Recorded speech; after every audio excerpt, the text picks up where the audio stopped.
Ferrari is set to bring massive upgrades to their car following their underwhelming start to the 2025 campaign. Having changed 99% of the car from the SF-24 to the SF-25, the payoff definitely has not paid off any dividends. But according to recent statements from Hamilton, Leclair and Vasseur, winning races and fighting for the championship is still the team's goal this year, and the team are fast-tracking important upgrades to Canada to do so. With this in mind, what are the upgrades that Ferrari are bringing to Canada and then to Austria? Well, stick around to find out. The Spanish Grand Prix was supposed to be a turning point for Ferrari's revival in the 2025 Formula 1 season. The race weekend, although, did bring Ferrari back to second place in the Constructors' Championship. It was more due to its rival's shortcoming rather than the team making a genuine step forwards. Ferrari started the 2025 season with a completely revamped car, with the hopes of being competitive up front with a wider development potential. But from the first 8 rounds of the championship, it seems like Ferrari have pretty much traded all of the modest strengths of last year's car for weaknesses. Frédéric Vasseur, in an interview with La Stampa, revealed that the SF-25 is a sensitive car. Elaborating further, Vasseur went on to say, "In terms of race pace, we're more or less there. The characteristic of this car is that it struggles much more in qualifying than in the race. Like last year, but more pronounced. I don't know if it's difficult, but we struggle to get it into the right window to get the tyres to work at their best. Qualifying in Imola and Miami were emblematic, where we were faster on used tyres, something I've never seen in my life." The main problems of the SF-25 are known: a mechanical setup that doesn't allow the use of the ride heights envisioned in the initial design, and a concept with very little margin for adjustment. This has thrown a spanner in Ferrari's title hopes for 2025, but Ferrari's pool of engineers and technicians has been working for some time to resolve the SF-25's problems. As such, Canada and Austria are 2 races that all Ferrari fans must watch carefully, because the team will be working on a new side pods and engine cover design, a new underfloor specification, and on a revised rear suspension geometry while making distinct revisions to the car's rear corner.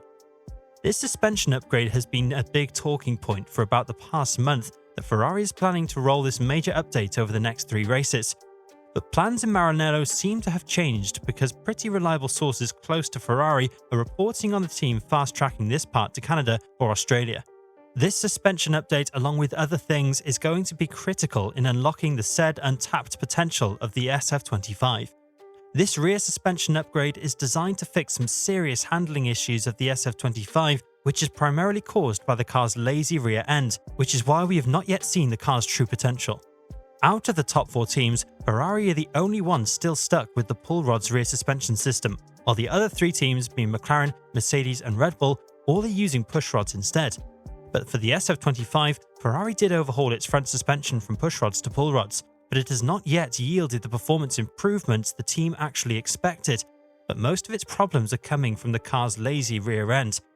The team has been continuously pushing the car's chassis behind, making internal components like the gearbox and its casing smaller year on year to better optimize the car's aerodynamic balance and kinematics through its suspension system.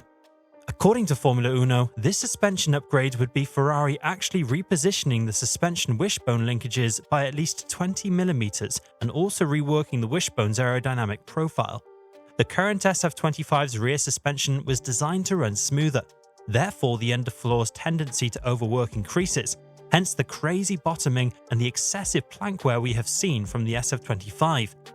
Also, the current rear suspension seems to have more lift under braking, losing downforce precisely when maximum vertical load is needed. Hence we see Leclair and mostly Hamilton struggling under braking.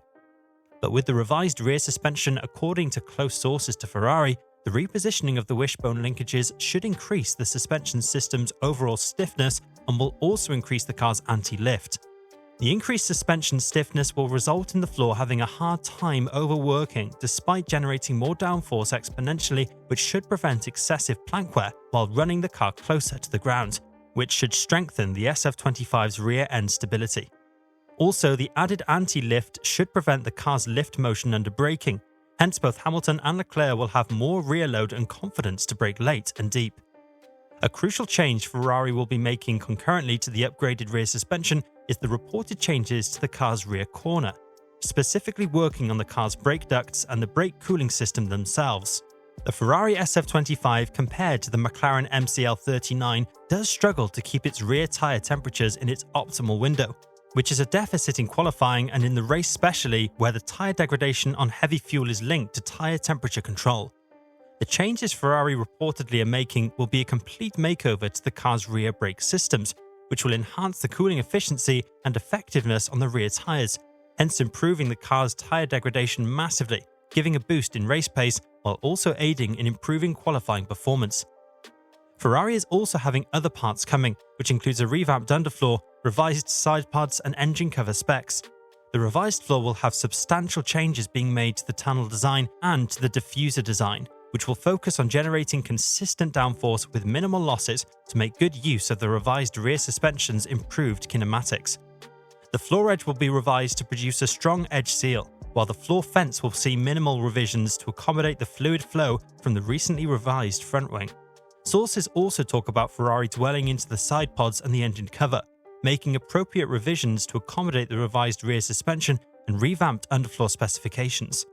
To what degree of change or what sort of change the Ferrari technicians will make is still an unknown, but I expect this set of upgrades to come by at Austria the earliest. Silverstone would be the best bet. Lewis Hamilton was questioned about Ferrari's upgrades at Spain, but the 7-time world champion made an interesting revelation about how the team is investing on the foundations to carry over knowledge to next year. I don't know what upgrades we have coming.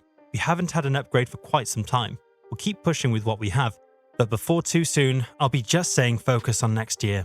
So building foundations this year, learning about the tools in terms of structure, in terms of our processes, nailing those so when we arrive next year, we'll be with the car that we really want. Last year proved that nothing is impossible, but a quick glance at the current standings, nearly 100 points behind the Drivers' Championship and almost 200 in the Constructors, makes a comeback unlikely even with 15 races to go. There is also no guarantee that the aerodynamic updates will work as expected. Ferrari has made mistakes before, like with last year's mid-season developments. These new upgrades represent yet another variable, highlighting how hard it will be to close the gap to McLaren. Moreover, the Woking-based team won't be standing still. Andrea Stella's squad also has updates planned, and they rarely miss their mark. When Leclair Vasseur was questioned on this aspect as to why his team is investing resources in this upgrade package, Vasseur revealed how his team is approaching developments, giving us some hope that we can see close competition before the 2026 regulations overhaul. We are working on all the areas of the car, mainly on mechanical, because it's something that we can carry over to try to get a better performance over the season. It's not a secret for us, and it's not a secret for the others that at one stage you will have to switch to 2026. But we are working not only on suspension, we are trying to understand where we can add performance. The SF-25 continues to be a single-seater that is difficult to put in the right operating window, with a major weakness in qualifying. But with all these upgrades coming in the next 2 races, what do you guys think? Can Ferrari, with its next huge upgrade package, bring the SF-25 closer to the McLaren MCL39 to fight for race wins?